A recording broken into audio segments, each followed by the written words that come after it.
The sun had dipped below the horizon, casting a warm orange glow across the sky as FBI Captain Marcus Kane drove down a quiet country road.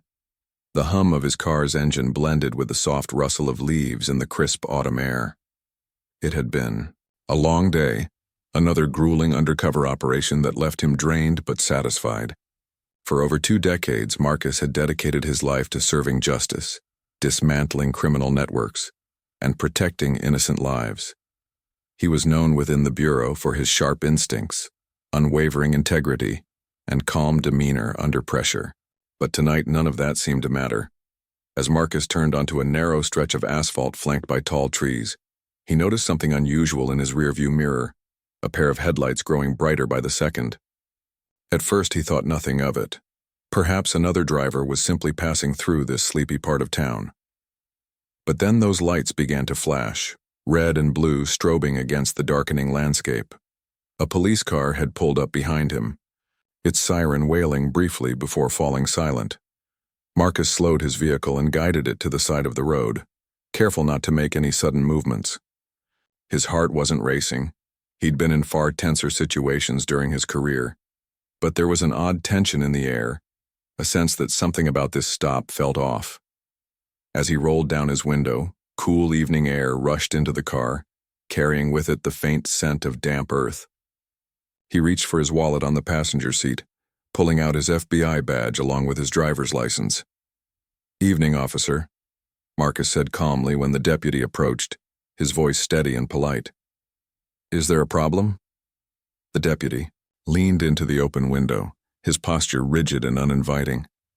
His flashlight beam swept across Marcus's face, momentarily blinding him. Instead of responding directly, the deputy glanced at the badge Marcus held out, squinting as if trying to decipher its authenticity. Then came the sneer, a subtle curl of the lip that sent a chill down Marcus's spine. "You're telling me you're FBI?" the deputy asked, his tone laced with skepticism. There was something dismissive in his voice, almost mocking. "Yes, sir," Marcus replied, maintaining his composure. "I'm Captain Marcus Kane, currently assigned to the Chicago field office. Is there a reason I've been pulled over?" Ignoring the question, the deputy stepped back and rested one hand on the holster of his gun. His eyes darted toward Marcus's car, scanning it suspiciously. "This vehicle matches the description of one reported stolen earlier today," he declared flatly, though his delivery lacked conviction. Marcus frowned, taken aback. "Stolen? That's impossible. This is my personal vehicle. You can run the plates if you'd like. I assure you everything checks out." But the deputy didn't move to verify Marcus's claim. Instead, he raised his radio to his mouth and muttered something unintelligible into it. Moments later, the distant rumble of engines filled the air. 2 more squad cars appeared, their sirens blaring as they screeched to a halt behind the first. Red and blue lights bathed the scene in an eerie glow, reflecting off the surrounding trees like some surreal carnival ride. Marcus watched silently as additional officers spilled out of their vehicles, forming a loose semicircle around his car. Their body language radiated hostility, hands hovering near their holsters as if ready for a confrontation. Marcus's stomach tightened, but he forced himself to remain calm. Years of training kicked in. He knew better than to escalate the situation unnecessarily. Still, he couldn't shake the feeling that this wasn't just a routine traffic stop. "Captain Kane, step out of the vehicle," one of the deputies barked, his voice cutting through the tense silence. "I'm happy to comply," Marcus responded, evenly unbuckling his seatbelt. "But I'd appreciate it if someone could explain what's going on here." No answer came. Instead, the deputy who had initially stopped him, later identified as Ryan Hargrove, gestured impatiently for Marcus to exit the car. When Marcus finally stood beside his vehicle, hands raised slightly to show he posed no threat, the group of officers closed in around him. They loomed menacingly, their expressions unreadable beneath the brims of their hats. For a moment, time seemed to freeze. Marcus locked eyes with Deputy Hargrove, searching for any sign of rationality or understanding. What he found instead was contempt, a simmering anger that didn't seem rooted in logic or evidence. And then, without warning, Hargrove drew his weapon, pointing it squarely at Marcus's chest. "Don't move!" Hargrove barked, his voice trembling with barely contained rage. "You think your fancy badge makes you untouchable? We don't care who you are." Marcus froze, every muscle in his body going rigid. His mind raced, analyzing the situation with lightning speed. Was this really happening? Had these men lost all sense of protocol, or was this something deeper, uglier? He swallowed hard, forcing himself to speak despite the lump in his throat. "Officer, I'm unarmed," he said slowly, enunciating each word carefully. "I'm cooperating fully. Please, let's resolve this peacefully." But Hargrove wasn't listening. If anything, Marcus's calm demeanor only seemed to infuriate him further. "Shut up," the deputy snapped, taking a threatening step forward. "People like you always think you're above the law." The phrase "people like you" hung heavily in the air, dripping with malice. Marcus understood immediately what it meant and why he was being treated this way. It wasn't about the car or any supposed crime. This was about the color of his skin. In that instant, Marcus realized he wasn't dealing with ordinary law enforcement officers. These men weren't interested in justice, they were driven by prejudice. Despite the fear gnawing at him, Marcus refused to let it show. He'd faced danger countless times throughout his career, but this was different. This wasn't a criminal, mastermind, or a violent suspect. It was someone who swore to uphold the same principles he did, yet had twisted them beyond recognition. As the standoff dragged on, Marcus vowed silently that he wouldn't let this incident break him. Whatever happened next, he would fight, not just for himself but for everyone else who might find themselves in a similar position someday. As the moment stretched on, the tension between Marcus and Deputy Hargrove reached a breaking point. The other officers formed a loose circle around Marcus, their faces hardened with suspicion and hostility. The flashing red and blue lights painted eerie shadows across the road, making the scene feel surreal, almost dreamlike. But this was no dream. It was a nightmare unfolding in real time. "You think you're better than us?" Hargrove growled, his voice rising louder with each word. His grip tightened on the gun, its barrel still pointed squarely at Marcus's chest. "You come into our town waving that badge around like you're untouchable? We don't care about your fancy titles or your suits. You're just another deputy." Marcus interrupted firmly but respectfully, cutting off whatever slur Hargrove had been about to hurl. He kept his tone measured, refusing to let fear or anger take hold. "I'm not resisting. I've identified myself and I've cooperated fully. If there's any issue with my vehicle, we can sort it out calmly." But calm wasn't what Hargrove wanted. His face twisted into a sneer, and he took another step closer, closing the gap between them until the muzzle of his gun was inches from Marcus's body. For a split second, Marcus wondered if Hargrove might actually pull the trigger. Would these men really shoot an unarmed FBI captain over a fabricated story about a stolen car? It seemed unthinkable, yet here they were, standing on the edge of something far darker than Marcus had ever imagined. The other deputies exchanged glances, some shifting uncomfortably, while others smirked as though they were enjoying the spectacle. One of them, a burly man with a thick mustache, spoke up. "What's the big deal, Kane? Just do what we say and maybe this'll go easier for you." His tone dripped with sarcasm, as though he already knew exactly how this night would end. Marcus clenched his jaw, his mind racing. He could feel the weight of the situation pressing down on him, but he couldn't afford to lose control. Years of training had taught him to stay composed under pressure, even when faced with irrational behavior. Still, this wasn't just about staying alive anymore, it was about dignity. These men weren't treating him like a suspect. They were treating him like less than human, and Marcus refused to let them strip away his humanity without a fight. "I'm not resisting," Marcus repeated, his voice steady despite the storm brewing inside him. "But I need to know why I'm being detained. Is there a legitimate reason for this stop, or are we doing this because of who I am?" His words hung in the air, sharp and unyielding. For a moment nobody moved. Even Hargrove hesitated, caught off guard by Marcus's directness. Then, with a snarl, the deputy stepped back slightly, lowering his weapon. But only just enough. to avoid outright escalation. "You're coming with us," Hargrove barked, holstering his gun and reaching for a pair of handcuffs clipped to his belt. "Get your hands behind your back."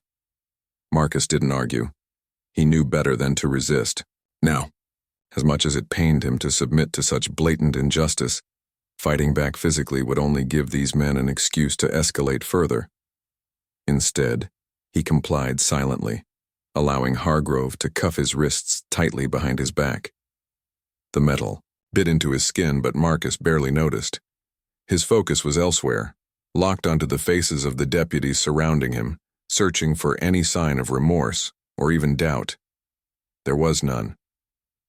With a shove, Hargrove pushed Marcus toward one of the squad cars parked along the roadside. Marcus stumbled slightly but quickly regained his footing, refusing to show weakness. As he climbed into the back seat of the patrol car, the door slammed shut behind him with a heavy thud. The interior smelled faintly of sweat and stale coffee, and the cold metal bars separating him from the front seat felt suffocating. For the first time since the ordeal began, Marcus allowed himself a moment of vulnerability.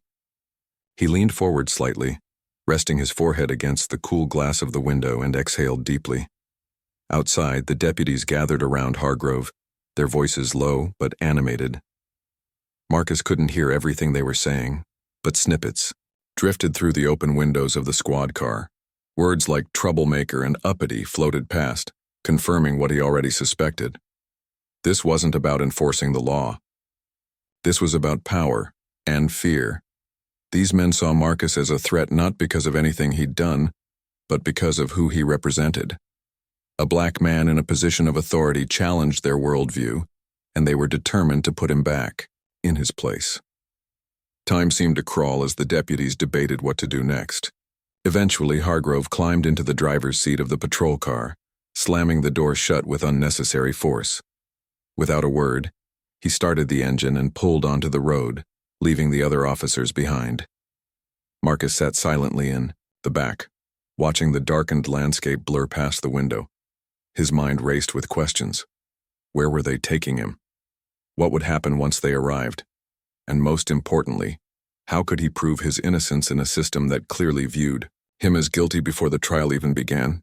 The drive to the local precinct didn't take long, but it felt endless. When they finally arrived, Hargrove yanked Marcus out of the car roughly, gripping his arm with bruising force. The parking lot was eerily quiet save for the crunch of gravel beneath their boots. Inside the station, the fluorescent lights buzzed overhead, casting harsh shadows across the dingy walls.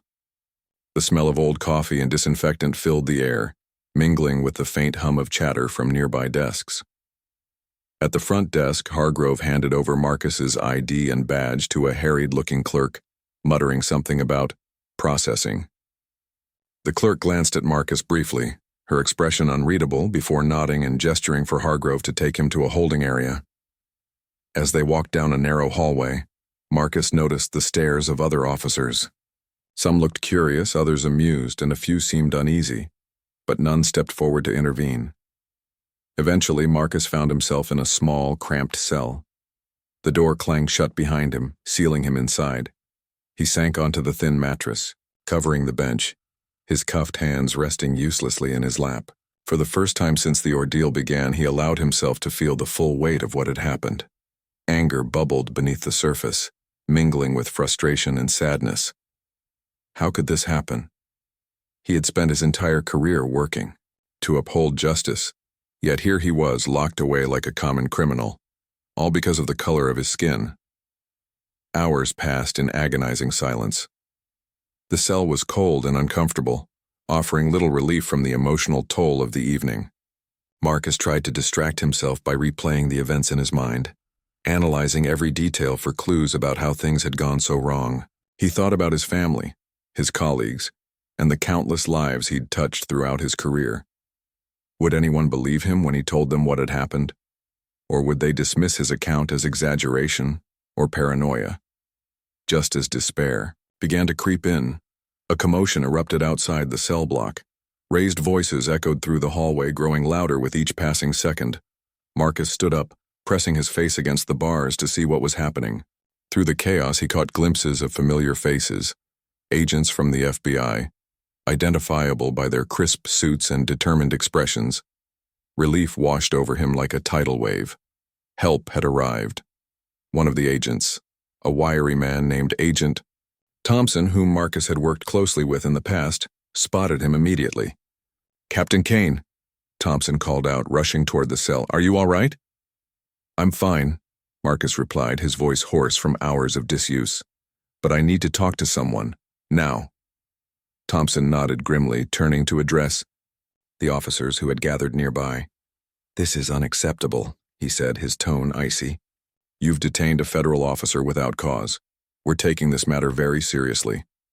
The sheriff, a rotund man with a perpetually flushed face, stepped forward, attempting to defend his department. "We had reason to believe—" "Save I." "It," Thompson interrupted sharply. "We'll be reviewing all evidence, including security footage. Until then, Captain Kane is coming with us." With that, the cell door swung open and Marcus stepped out, rubbing his sore wrists as the cuffs were removed. Though he was grateful to be free, he knew this was only the beginning. The battle for justice was far from over, but Marcus was ready to fight. The cold, sterile walls of the holding cell seemed to close in on Marcus as he sat there, replaying the events of the night over and over in his mind. The fluorescent lights buzzed incessantly above him, casting an unforgiving glare that made it impossible to relax. His body ached from the hard bench, but it was nothing compared to the storm brewing inside him. Anger, frustration, and disbelief swirled together, each emotion clawing at his resolve. How could this have happened? He had spent years risking his life for justice, yet here he was, locked away like a criminal, stripped of his dignity by men who were supposed to uphold the same principles he did. Time passed slowly, marked only by the occasional footsteps of officers walking past his cell or the distant murmur of voices from somewhere deeper in the precinct. Marcus tried to focus on practical thoughts. Who would come looking for him? Would they believe his side of the story? And what about Hargrove and the others? Would they face consequences for their actions, or would they find a way to twist the narrative and justify their behavior? His train of thought was interrupted when a sudden commotion erupted outside the cell block. Raised voices echoed through the hallway, growing louder with every passing second. At first, Marcus wasn't sure if he was imagining it. Could help really be arriving so soon? He stood up cautiously, pressing his face against the metal bars to get a better view. Through the narrow gap, he saw movement. Several figures in sharp suits striding purposefully toward the holding area. His heart leapt when he recognized one of them, Agent Thompson, a colleague from the FBI field office. "In Chicago, Captain Kane," Thompson called out, his voice cutting through the tension-filled air like a knife. "Are you all right?" Marcus stepped back slightly, still gripping the bars with both hands. For a moment, relief washed over him, but it was quickly tempered by the reality of his situation. "I'm fine," he replied, his voice hoarse from hours of disuse. "But I need to talk to someone. Now." Thompson nodded grimly, his usually calm demeanor replaced by barely contained fury. He turned sharply to address the cluster of local officers who had gathered nearby, their expressions ranging from defensive to outright hostile. Among them was Deputy Hargreave, his jaw clenched tightly as though bracing for a fight. "This is unacceptable," Thompson said, his tone icy and authoritative. "You've detained a federal officer without cause. We're taking this matter very seriously." The sheriff, a portly man with thinning hair and a perpetually red face, stepped forward hesitantly. Sweat glistened on his forehead under the harsh lighting. "We had reason to believe," he began, attempting to sound reasonable. "Save it," Thompson snapped, cutting him off mid-sentence. His eyes narrowed into slits as he glared at the group of officers. "We'll be reviewing all evidence, including security footage. Until then, Captain Kane is coming with us." For a brief moment, no one moved. The room felt heavy with unspoken accusations and simmering resentment. Marcus watched silently as the sheriff exchanged uneasy glances with Hargrove and the other deputies. Finally, after what felt like an eternity, the sheriff gestured reluctantly to one of his subordinates who unlocked the cell door. The metallic clang reverberated through the space, signaling Marcus's freedom. at least for now. As the door swung open, Marcus stepped out cautiously, rubbing his sore wrists where the handcuffs had dug into his skin. Despite the physical discomfort, he kept his posture straight and his expression composed. He refused to let these men see how deeply shaken he was. Instead, he focused on maintaining the same calm demeanor that had carried him through countless high-stakes situations. Throughout his career, Agent Thompson placed a reassuring hand on Marcus's shoulder. "Let's get you out of here," he said quietly, guiding him toward the exit. As they walked down the hallway, Marcus noticed the stares of the other officers. Some looked ashamed, avoiding eye contact altogether, while others glared at him with thinly veiled hostility. One particularly bold deputy muttered something under his breath as they passed, earning a sharp glare from Thompson. Outside, the cool night air hit Marcus like a wave, grounding him in the present moment. The parking lot was eerily quiet, save for the soft crunch of gravel beneath their shoes. A black SUV idled near the entrance, its engine humming softly. Inside, 2 more agents sat waiting, their faces tense but resolute. Marcus climbed into the passenger seat beside Thompson, grateful for the warmth of the vehicle after hours in the frigid cell. As they drove away from the precinct, Marcus finally allowed himself to exhale fully for the first time since the ordeal began. But even as the distance between him and that hateful place grew, the weight of what had happened lingered. He stared out the window, watching the darkened landscape blur past. Streetlights flickered on and off, casting fleeting shadows across the road. Somewhere in the distance, a dog barked, a mundane sound that somehow felt comforting amidst the chaos. "You don't have to say anything right now," Thompson said gently, breaking the silence. "But whenever you're ready, we'll need your full account of what happened." Marcus nodded, his gaze still fixed on the passing scenery. "I know," he replied softly, "and I will. But it's going to take some time to process everything." Thompson didn't press further, sensing that Marcus needed space to collect his thoughts. Instead, he reached for his phone and dialed a number, speaking in hushed tones as he arranged for additional support. By the time they arrived at the FBI field office in Chicago, a team of investigators was already waiting, ready to dive into the case. Inside the building, Marcus was ushered into a private conference room. The space was stark and utilitarian, with white walls, a long wooden table, and chairs arranged neatly around it. A pot of coffee sat steaming in the corner, its bitter aroma filling the air. Marcus sank into one of the chairs, feeling the exhaustion of the past several hours catch up with him. His colleagues offered him a cup of coffee, which he accepted gratefully, wrapping his hands around the warm mug.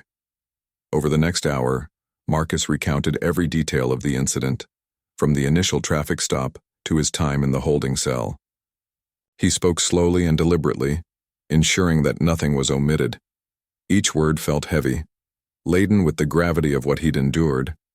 When he described the moment Hargrove drew his gun and pointed it at him, his voice wavered slightly, betraying the raw emotion beneath his otherwise stoic exterior. Across the table, the investigators listened intently, jotting down notes and asking clarifying questions. By the time Marcus finished speaking, dawn was beginning to break outside. Faint streaks of light filtered through the blinds, painting the room in soft hues of orange and pink. It was a new day, but Marcus couldn't shake the feeling that the battle ahead would be long and grueling. Justice rarely came easily, especially when confronting systemic issues like racism and abuse of power. Still, he took solace in knowing that he wasn't alone. His colleagues stood firmly by his side, determined to hold those responsible accountable for their actions. As the meeting wrapped up, Thompson placed a reassuring hand on Marcus's shoulder once again. "We've got your back," he said firmly. "This isn't just about you. It's about sending a message that this kind of behavior won't be tolerated, not now, not ever." Marcus nodded, gratitude swelling in his chest. For the first time since the ordeal began, he allowed himself to feel a glimmer of hope. The road ahead wouldn't be easy, but he was ready to face it head on. Whatever challenges lay in store, he knew one thing for certain: he wouldn't let fear or hatred define him. Instead, he would channel his experience into something greater, a mission to ensure that no one else had to endure what he had gone through that fateful night. The sun had fully risen by the time Marcus stepped out of the FBI field office, blinking against the bright morning light. The world outside felt surreal, as though it belonged to a different reality than the one he'd been trapped in just hours earlier. Cars zipped past on the busy streets. People hurried along sidewalks clutching coffee cups, and the city buzzed with its usual rhythm. To everyone else, it was just another day. But for Marcus, everything had changed. Inside the building, the wheels of justice were already turning. Investigators combed through evidence gathered from the local precinct, including security footage from the station and body cameras worn by the officers involved. Every frame, every word spoken during that fateful night, was scrutinized meticulously. Meanwhile, Marcus's colleagues worked tirelessly to piece together the timeline of events, ensuring there were no gaps or inconsistencies in their case. They knew this wasn't just about holding Deputy Hargrove accountable. It was about exposing the toxic culture within the department that had allowed such behavior to occur. Back at the precinct where Marcus had been detained, news of the incident spread like wildfire. Word traveled quickly among law enforcement agencies, especially when federal agents descended en masse to demand answers. The sheriff, visibly rattled, called an emergency meeting with his staff to discuss how to handle the fallout. In the cramped conference room, tension crackled in the air as deputies exchanged uneasy glances. Some tried to downplay the situation, insisting it was all a misunderstanding, while others shifted uncomfortably in their seats, clearly aware of the gravity of what had transpired. Deputy Ryan Hargrove, however, doubled down on his actions. When questioned further by internal affairs investigators, he remained defiant, refusing to admit any wrongdoing. "I was following protocol," he insisted, his voice laced with indignation. "That man matched the description of a suspect. What was I supposed to do?" His excuses fell flat, especially once the security footage came to light. The grainy black and white video showed Hargrove pointing his gun at Marcus without provocation, his posture aggressive and dismissive. There was no mistaking the racial slurs muttered under his breath or the sneer twisting his face as he interacted with Marcus. It painted a damning picture, one that even Hargrove's staunchest defenders struggled to justify. Public outrage grew as details of the incident leaked to the media. Reporters swarmed the small town, setting up camp outside the precinct and interviewing residents about their thoughts on policing and accountability. Many expressed shock and disbelief, unable to reconcile the actions of the officers with the image of law enforcement they'd held in their minds. Others weren't surprised at all, citing years of simmering distrust between the community and local authorities. Protests erupted almost overnight. Dozens of people gathered outside the precinct holding signs that read "Justice for Captain Kane" and "End Police Brutality." Their chants echoed through the streets, drawing attention not only locally but nationally. Social media amplified the movement, with hashtags like "Stand with Kane" trending across platforms. People shared stories of similar encounters, highlighting the pervasive nature of racial profiling and abuse of power within law enforcement. For many, Marcus's ordeal struck a deeply personal chord. It was proof that no amount of education, achievement, or authority could shield someone from systemic racism. Amid the chaos, Marcus found himself thrust into the spotlight. Friends, family, and colleagues urged him to take a step back, to rest and recover from the trauma of the experience. But Marcus couldn't stay silent.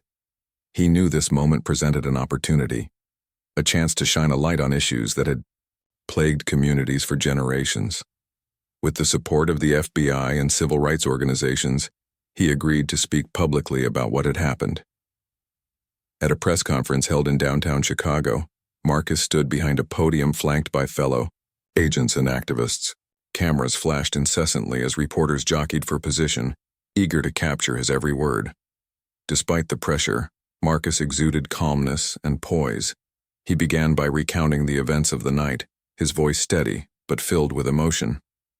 "I've dedicated my life to serving justice," he said, pausing briefly to collect himself. But last night I became a victim of the very thing I fought against for so long, prejudice disguised as authority. I was targeted not because of anything I did, but because of who I am. The crowd listened intently, hanging on his every word. When Marcus described the moment Hargrove drew his gun, the room fell silent except for the faint hum of recording equipment.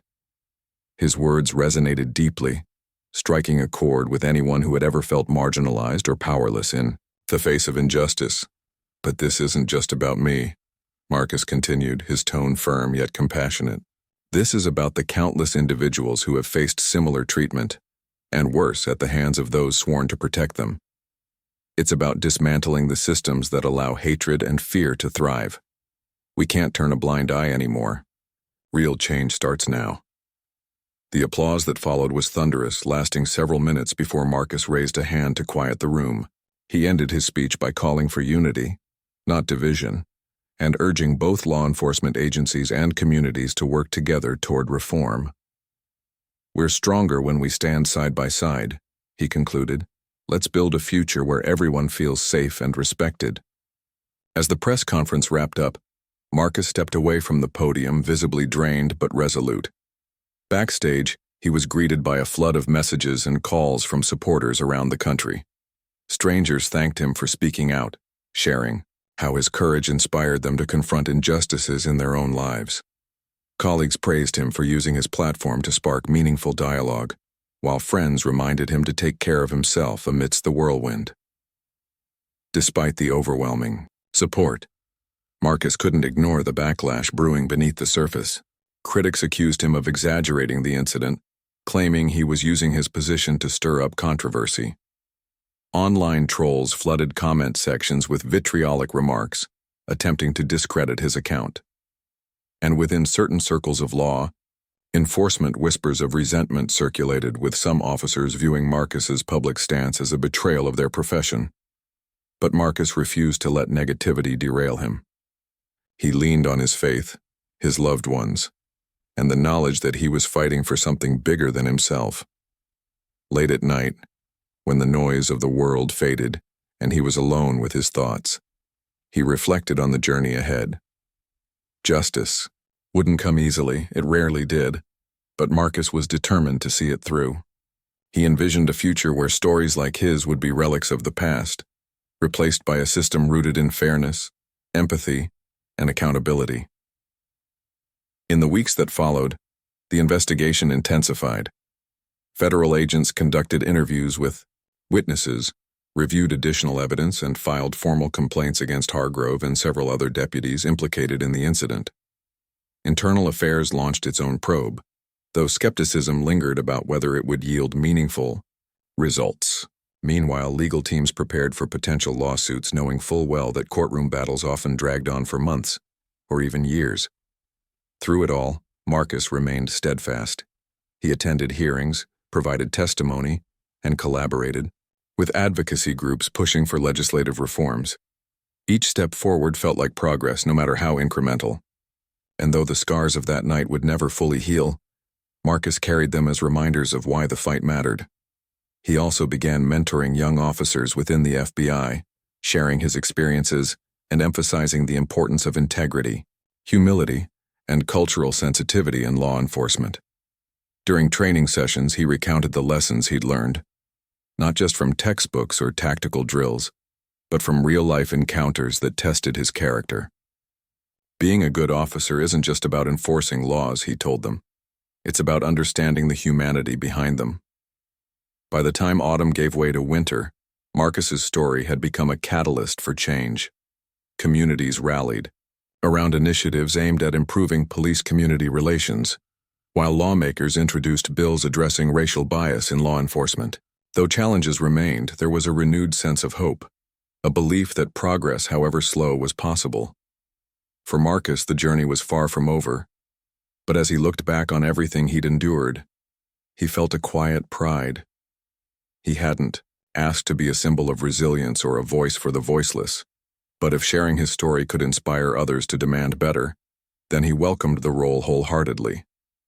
After all, true leadership wasn't about seeking recognition. It was about leaving the world better than you found it. and Marcus Kane was determined to do just that. The courtroom was packed to capacity, its wooden benches groaning under the weight of spectators who had come to witness history unfold. Reporters with notepads and cameras jostled for space near the front, their lenses trained on every corner of the room. Activists clad in bold t-shirts bearing slogans like "Justice over Bias" sat alongside families directly affected by police misconduct. Even members of law enforcement were present, some curious, others defensive, as they watched a case that could redefine accountability within their ranks. At the center of it all stood Marcus Kane. Dressed in a crisp navy suit, his tie neatly knotted, he exuded quiet dignity as he took his seat beside his legal team. The air buzzed with anticipation, but Marcus remained calm, his eyes scanning the room without betraying any emotion. He had prepared for this moment extensively, poring over documents, rehearsing testimonies, and mentally bracing himself for whatever might come next. Still, nothing could fully prepare him for the emotional toll of reliving that night on the stand. When the judge called the court to order, the room fell silent. Deputy Ryan Hargrove sat at the defendant's table, flanked by his own attorneys. His expression was unreadable, though there was a flicker of defiance in his posture, a subtle challenge to the system now scrutinizing his actions. As the trial began, prosecutors laid out their case with precision, presenting evidence piece by piece. Security footage showing Hargrove drawing his weapon unnecessarily, audio recordings capturing his inflammatory language, and eyewitness accounts, corroborating Marcus's version of events. Marcus was one of the first witnesses called to testify. When he rose from his seat and approached the stand, the room seemed to hold its collective breath. Placing his hand on the Bible, he swore to tell the truth, his voice steady despite the weight of the moment. As he recounted the traffic stop, the hostility he encountered, and the humiliation of being detained, his words carried an undeniable authenticity. He spoke plainly, avoiding embellishment or theatrics, letting the facts speak for themselves. "I've spent my career protecting people," Marcus said at one point, his tone measured but tinged with emotion. "That night I wasn't treated as someone who serves justice. I was treated as a threat because of the color of my skin." His testimony struck a chord with many in the audience. Some nodded in agreement, while others wiped away tears. Even the jury, composed of individuals from diverse backgrounds, seemed visibly moved. But not everyone reacted so sympathetically. During cross-examination, Hargrove's defense attorney attempted to undermine Marcus's credibility, suggesting he had provoked the confrontation or exaggerated the severity of the incident. "Isn't it true, Captain Kane," the lawyer asked, pointedly, "that you refused to comply with Deputy Hargrove's instructions during the traffic stop?" Marcus didn't hesitate. "I did exactly what any reasonable person would do in my position.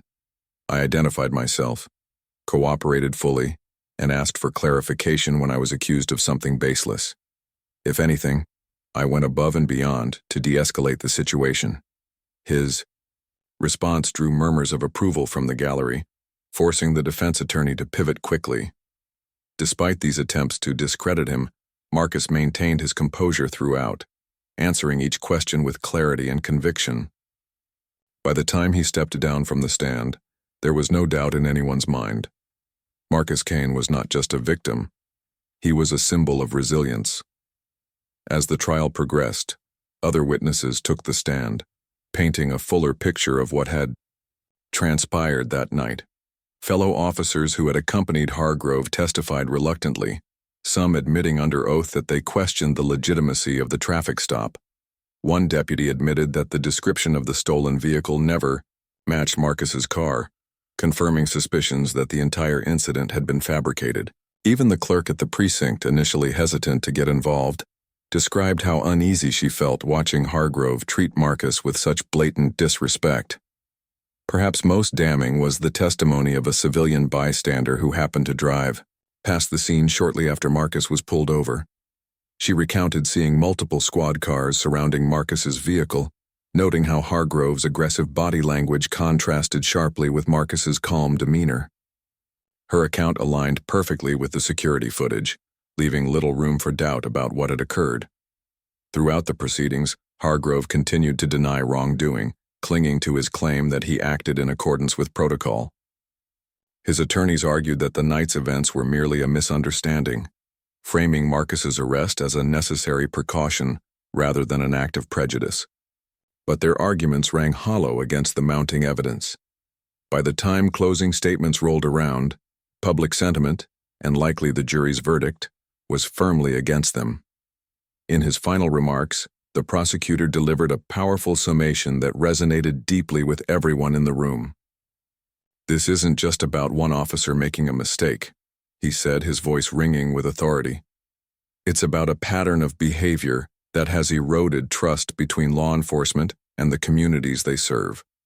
We cannot allow fear and bias to dictate how justice is administered. Today, we have the opportunity to send a message. No one is above the law, not even those sworn to uphold it." The defense's rebuttal was less compelling, relying heavily on technicalities and appeals to sympathy for Hargrove. But it was clear their efforts were too little, too late. When the judge dismissed the jury to deliberate, the atmosphere in the courtroom shifted palpably. Conversations hushed to whispers as people waited anxiously for the verdict. Hours passed before the jury returned, their faces impassive as they filed back into the room. The foreperson handed the decision to the bailiff, who passed it along to the judge. After reviewing it briefly, the judge addressed the court. "Has the jury reached a verdict?" he asked solemnly. "We have, Your Honor," the foreperson replied, standing to face the room. Clearing her throat, she read aloud. "On the charge of misconduct in office, we find the defendant, Ryan Hargrove, guilty. On the charge of civil rights violations, we find the defendant guilty." A wave of emotion swept through the courtroom. Cheers erupted from supporters while others simply sat in stunned silence. Marcus remained seated, his expression unchanged save for the faintest hint of relief crossing his features.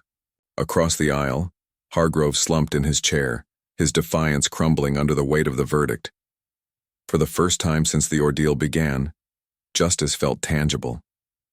In the days that followed, news of the conviction dominated headlines nationwide.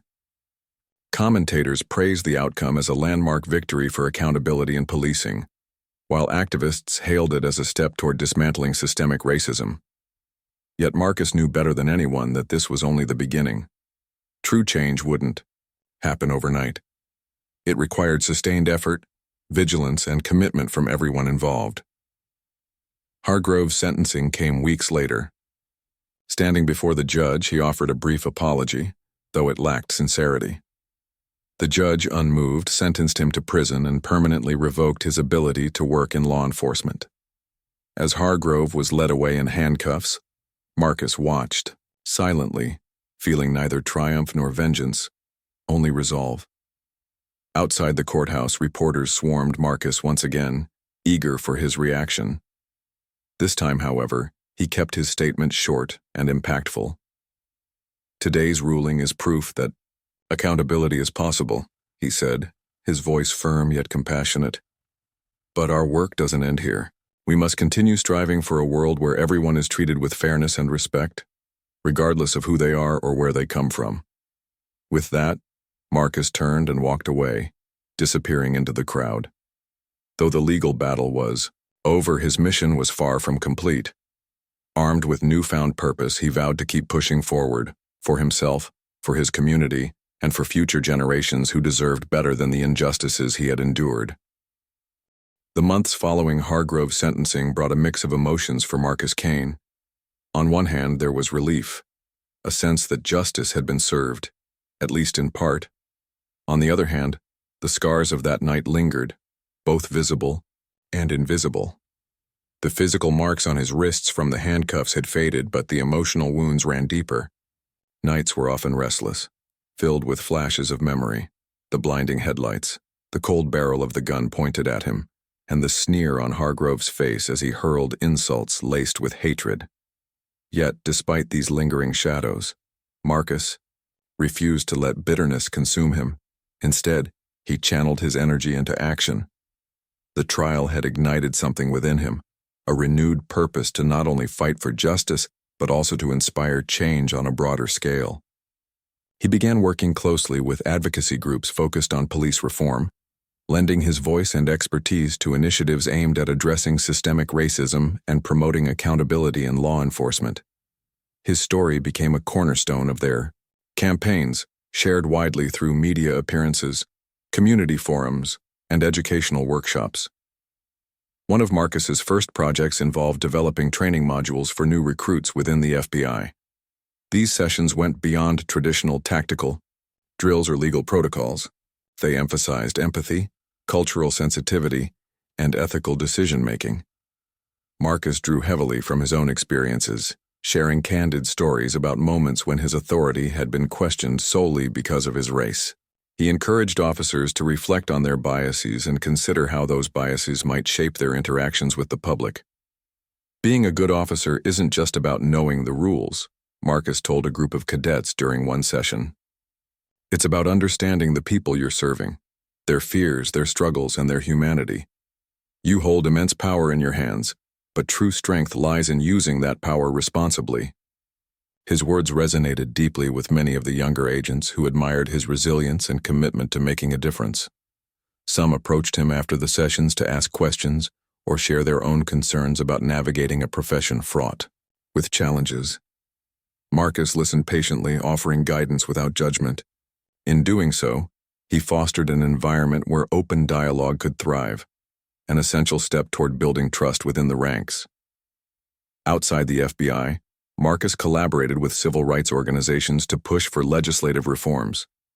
Together, they drafted proposals calling for stricter oversight of law enforcement agencies, mandatory de-escalation training, and independent review boards to investigate misconduct claims. They also advocated for increased transparency, urging departments across the country to release data on traffic stops, arrests, and use of force incidents broken down by race and ethnicity. These efforts weren't always met with enthusiasm.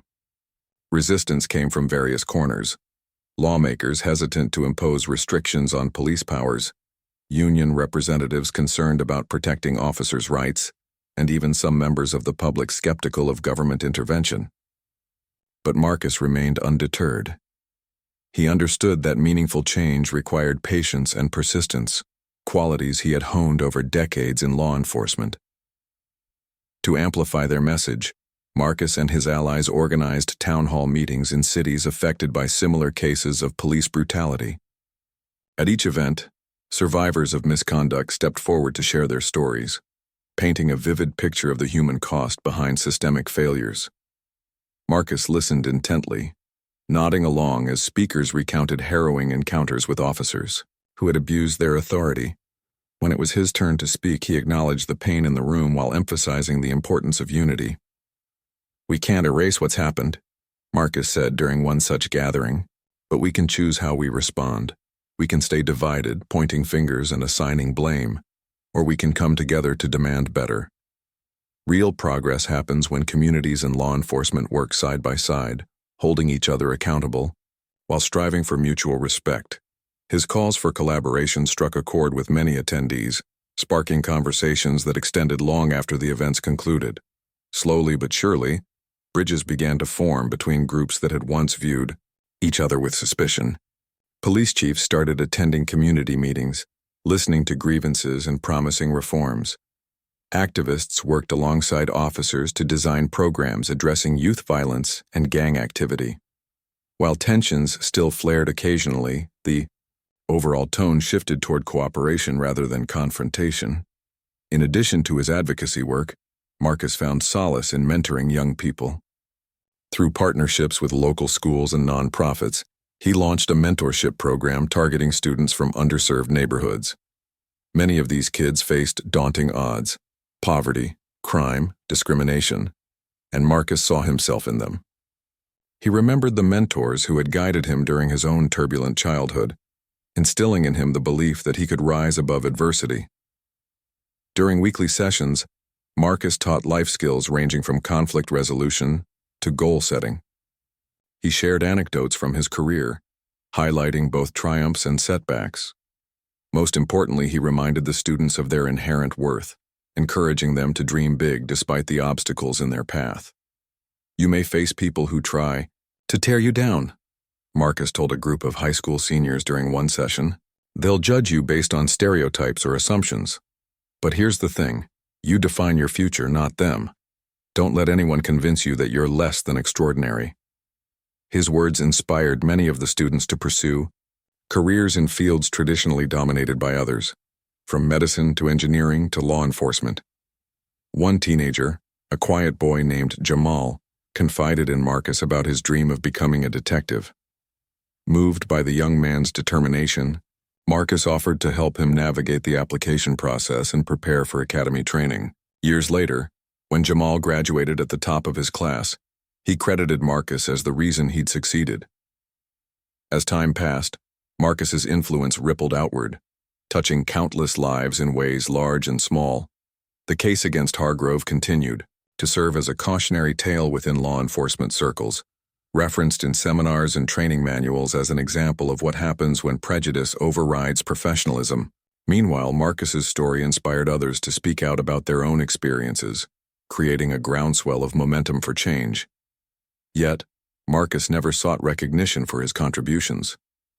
To him, this wasn't about fame or accolades, it was about leaving a legacy. He envisioned a future where no one would have to endure the humiliation and fear he had faced that fateful night. A future where law enforcement officers were seen not as adversaries, but as partners in creating safer, more equitable communities. On a crisp autumn morning several years later, Marcus stood at the podium once again, but this time, the occasion was different. He had been invited to deliver the keynote address at a national conference on criminal justice reform. Looking out at the sea of faces before him, he felt a surge of gratitude. So much had changed since that dark night on the roadside, yet so much work remained. "We've made progress," Marcus began, his voice steady and warm. "But progress is fragile. It requires constant care and vigilance. If we want to build a world where everyone feels safe and valued, we must commit to doing the hard work. Not just today, but every day moving forward." He paused, allowing his words to sink in. Then, with a smile, he added, "Change starts with us. Let's keep pushing forward, together." The audience erupted into applause, rising to their feet in a standing ovation. As Marcus stepped away from the podium, he allowed himself a rare moment of pride. The road ahead would undoubtedly be challenging, but he knew he wasn't walking it alone. Together, they were planting seeds of hope, seeds that would grow into a brighter, fairer tomorrow. And for Marcus Kane, that was enough.